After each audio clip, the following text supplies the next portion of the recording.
السلام عليكم أصدقاء شير السينما في حلقة جديدة. دايما بيتقال إن لما يكون في انسجام بين المؤلف والمخرج العمل مهما كانت صعوبته بيطلع في أفضل صورة، وإن التفاهم ما بين صناع العمل بيكون واضح وظاهر على الشاشة. في حلقة النهاردة حاولت إن أجيب لكم أجمل ثنائيات ما بين مؤلفين ومخرجين شايفهم طلعوا أعمال في منتهى الجمال لما تعاونوا مع بعض.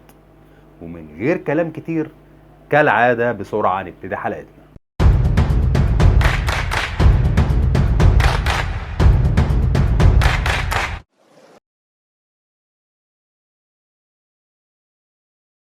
ونبتدي باتنين شايفهم من انجح من تعاونوا مع بعض كتابيا واخراجيا، وهم الكاتب محمود ابو زيد والمخرج علي عبد الخالق. طب يا ترى الناس دي تعاونوا وقدموا لنا مع بعض ايه؟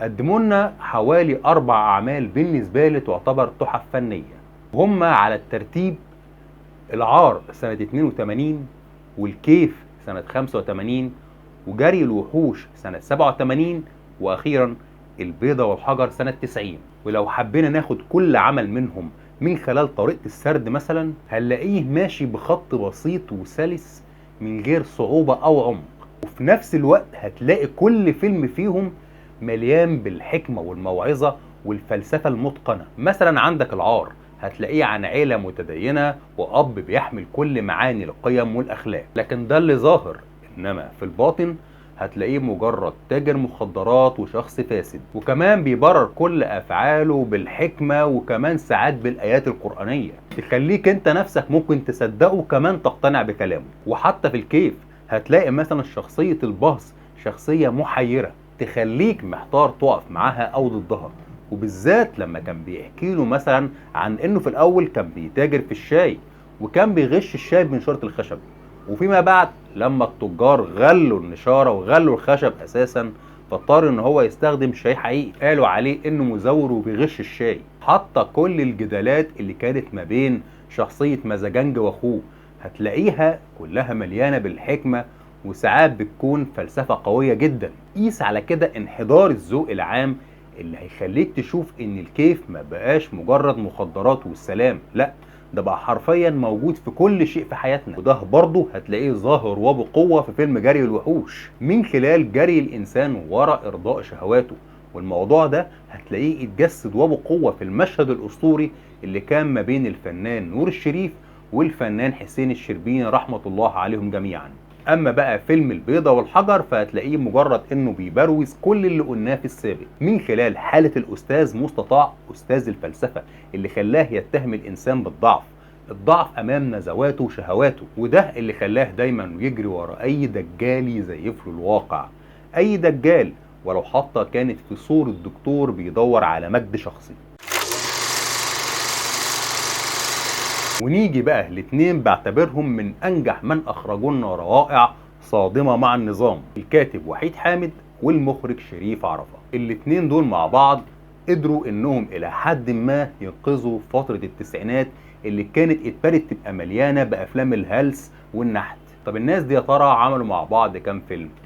هما 6 افلام بالترتيب، هما اللعب مع الكبار 91، الارهاب والكباب 92، المنسي 93، طيور الظلام 95، النوم في العسل 96، واخيرا اضحك الصورة تطلع حلوة سنة 98. بالنسبة بقى لوحيد حامد وشريف عرفة فالموضوع مختلف شويتين 3، لانهم في الفترة دي اتجهوا للمواجهة المباشرة والغير مباشرة والصادمة احيانا مع الحكومة، في وقت كانوا اغلب صناع الافلام بياخدوا الجانب الامن، لكن هم هتلاقيهم في معظم اعمالهم عملوا قصة محبوكة واظهروا فيها المشاكل بشكل واضح وفي الاخر رموها على كتف الحكومة، زي مثلا احلام حسن بهلول اللي هتلاقيه رماها بشكل قوي على كتف ضابط امن الدولة معتصم الالفي علشان يشكلوا هما الاتنين ثنائي كل واحد فيهم بيحاول ينقذ الموقف من الجانب اللي هو شايفه صح. وهتلاقي الموضوع ده اتكرر مع الاستاذ احمد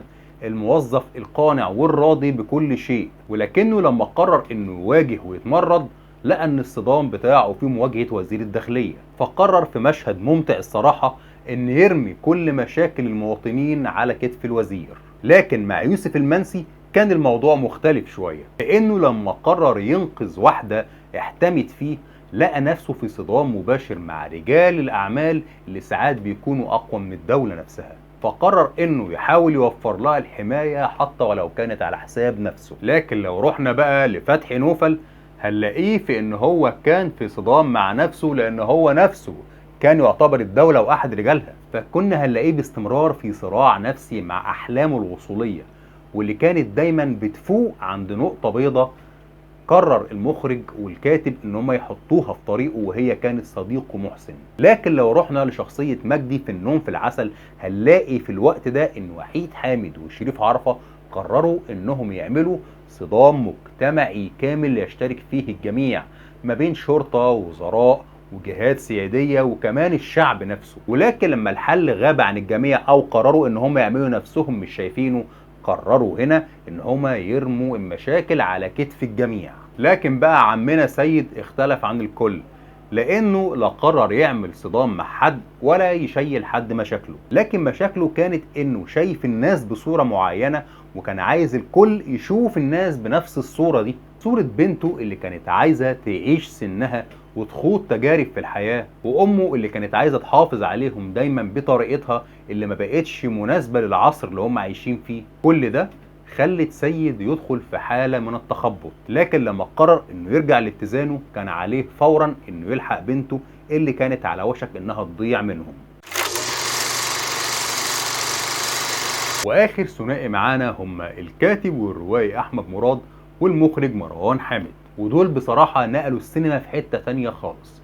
ولكن في الاول تعالوا نتعرف هم تعاونوا مع بعض في ايه من البداية. وهم 5 اعمال بالترتيب: الفيل الازرق 2014، الاصليين 2017، تراب الماس 2018، الفيل الازرق الجزء الثاني 2019، وكيرة والجن 2022. وبصراحة مع الاتنين دول مش هلاقي كلام كتير اقدر اقوله غير ان هما بوضوح كده هوت غيروا ملامح صناعة السينما في مصر وفي الوطن العربي، واحرجوا اي حد هيحاول يقدم سينما من بعديهم، لان هو مش بس بقى مطالب انه يقدم بنفس المستوى ولكن كمان مطلوب منه انه يقدم مستوى اعلى شوية. وبصراحة كده كان تحدي قوي منهم لما قرروا ان هم يجسدوا رواية معظم فصولها معروفة للقراء ويحولوها لفيلم سينمائي، وخصوصا انه كان داخل فيها شوية تشابك في العصور بشكل فانتازي. وده خلى الكل قلقان وبيسأل هل يا ترى هيقدروا ان هم يخرجوا الرواية بشكل كويس على شاشات السينما من غير ما يبوظوا الصورة الموجودة عند محبين وقراء الرواية، وخصوصا احمد مراد، لان مروان حامد برضه يعتبر انه خاض تجربة تحويل رواية لفيلم سينمائي قبل كده من خلال فيلم عمارة يعقوبيان. صحيح هنا التحدي كان اقوى حبتين، لكن بصراحة قدروا ان هم يعلوا على كل التوقعات بنجاح قوي جدا، سواء كان في الجزء الاول او الثاني اللي كان مطالب منهم ان هم كمان يعلوا على قدراتهم فيه، وفعلا نجحوا في ده بشكل ممتاز. وتوالت بعد كده اعمالهم الجميلة زي الاصليين اللي كانت يعتبر تجربة فريدة ومختلفة فيها عمق في الرسالة والمعنى. قدروا من بعديه ان هم يخلوا نجاحاتهم تتوالى باعمال زي تراب الماس ومن بعديه كيرة والجن، وفعلا قدروا يستحقوا ان هم يتربعوا على عرش شباك التذاكر. وبكده تكون خلصت حلقتنا، وارجو لو الحلقة عجبتكم يا ريت لو تشتركوا في القناة، ويا ريت كمان لو تشتركوا في صفحتنا على الفيسبوك، وما تنسوش انكم تفعلوا جرس التنبيهات علشان يوصلكم كل جديد بشكل مستمر، وما تنسوش كمان انكم تدعمونا بلايك وشير، واستنونا في حلقة جديدة من شريط سينما.